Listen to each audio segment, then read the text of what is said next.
Hello. This video is about argumentative strategies, sometimes called rhetorical strategies. When writers create argument, it's because they are trying to persuade or convince us of something, and they will use a series of rhetoric or rhetorical strategies in order to make their argument stronger. So today we're going to learn about three of those strategies, or three of the categories that those strategies sometimes fall into. And those categories are called logos, ethos, and pathos. What you see on the screen before you is called the rhetorical triangle. And each of the 3 points on the rhetorical triangle correspond to one of those argumentative categories that I cited before. Now, writers will rarely use just one form of rhetoric or one rhetorical strategy. Oftentimes, they'll use a blend of logos and ethos, or ethos and pathos, or all three. It also depends on your audience. Who you're writing for and why you're writing is going to impact which of these strategies you use more than the other. So let's get into what these strategies are, and then maybe talk a little bit about why you might use one instead of another.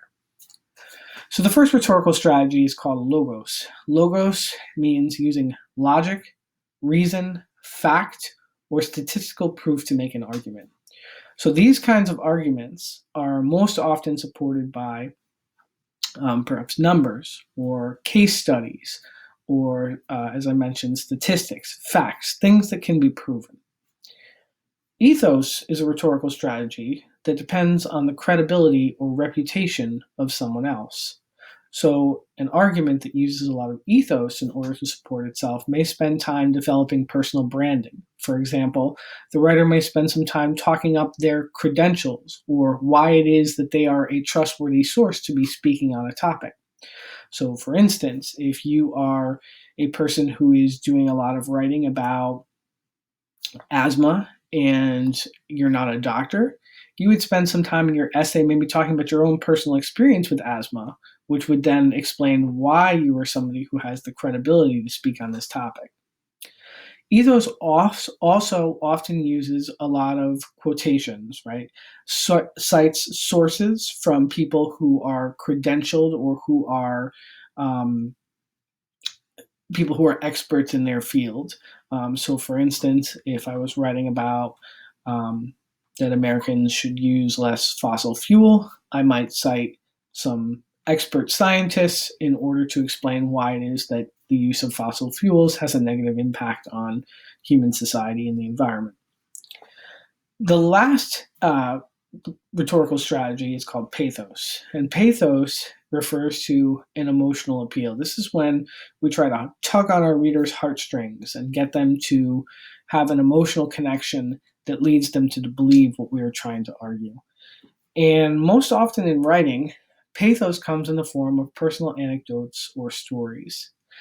It can also sometimes be the use of inspirational quotation marks.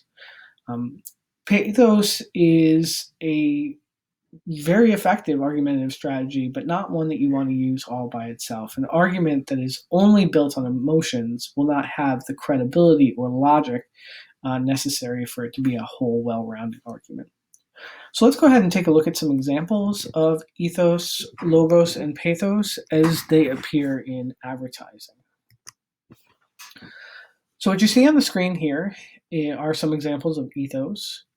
The first example reads, "Our expertise in roofing contracting is evidenced not only by our 100 years in the business and our staff of qualified technicians, but in the decades of satisfied customers who have come to expect nothing but the best." In this case, the writer is using a lot of personal branding. They're sort of gassing themselves up or talking themselves up so that we believe that their argument is credible, right? We can trust them. So what is the argument here? They're trying to convince us that we should go ahead and do business with their roofing company. And so three things stand out to me. One, the 100 years in business. That definitely helps to build their credibility or their reputation. Two, staff of qualified technicians. There's another term that helps to build the personal branding or reputation. And then finally, the decades of satisfied customers. So each of those three things helps to develop the credibility or the reputation of the writer, thus that being an example of ethos in argument. On the bottom, we see an advertisement for Sensodyne toothpaste, and it reads, 9 out of 10 dentists recommend Sensodyne toothpaste. So here, the advertisement is depending on the credibility or the reputation of dentists in order to sell their toothpaste, right? This ad would not be very effective if it said 9 out of 10 mechanics recommend Sensodyne toothpaste. That's not to say that mechanics are not reputable or trustworthy. They're just not reputable or trustworthy when we're referring to teeth. If we needed to, if we were trying to sell brake pads or car oil, then they would be the individuals to cite. But in this case, because we're talking about medical, dental work, we want to go ahead and cite the dentist. Their credibility helps to convince us, hey, this must be a toothpaste that works, right? If dentists are recommending it. Here's a third example of ethos, and actually there's a little bit of pathos built in here as well. But we have the image of Colin Kaepernick in the background with the Nike symbol over his chin, and we're using his reputation in order to sell an athletic brand or a brand of shoes. And then the quote in the middle, believe in something, even if it means sacrificing everything, of course, refers to the protests, the kneeling protests for Black Lives Matter that Kaepernick was part of. But the language in the quote actually has a little bit of pathos in it. It's really sort of that inspirational quote that kind of tugs at your reader's heartstrings a little bit. So this is an ad that uses both ethos and pathos in order to convince us to go ahead and buy Nike shoes. All right, so we're going to go ahead and move into logos. Logos, if you remember, is using fact or logic in order to make an argument. Logos, again, uses facts and statistics to back up its claims. So in the ad we're looking at right now, this comes from the Center for Disease Control, and it's talking about a TIPS campaign, which was a campaign in order to stop people from smoking. And this ad is trying to prove that the TIPS campaign was very successful. And it's doing so by using a lot of facts and statistics. So the first fact we see is 1.6 million. An estimated 1.6 million smokers tried to quit due to the TIPS campaign. Well, it's a successful campaign because, look, we've reached 1.6 million people.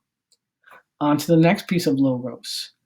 300,000 plus, more than 300,000 years of life were added to the U.S. population, right? Because people stopped smoking, more years of life were added to the population. Again, another fact or statistic highlighting the campaign or supporting the campaign. And then finally, yes, 1.6 million tried to quit, but 6 million non-smokers even talked with their friends and families about the danger of smoking. And so again, a fact or statistic that's helping to persuade us that this campaign is effective, right? And potentially, therefore, it should receive funding or we should involve ourselves in it in some way. On to pathos, right? So again, pathos is using emotional appeal in order to make an argument. In this advertisement, the argument is that you should buy Coca-Cola. The reason why is that when you open a can of Coke, you open a can of happiness. And the word happiness has that real positive emotional tone to it, right? So we see right there the invocation of pathos, but also just the image itself, right? If you look to the back of the image, the sun is shining, the grass is really green. We see the water droplets on the Coca-Cola, right? It's a very calming, very peaceful image. And so the viewer in our heads, we're associating, okay, drinking a Coke with that happiness and that peacefulness. And so that is the use of pathos in this image in order to sell Coke. Oftentimes, pathos is used in the negative, especially in advertising. And so here's a commercial for the ASPCA. They're trying to convince us or persuade us to donate money to the ASPCA, which is an animal rights foundation. And so if we take a look at the ad here, we see cold, fearful, lonely, all negative tone words, negative emotional words.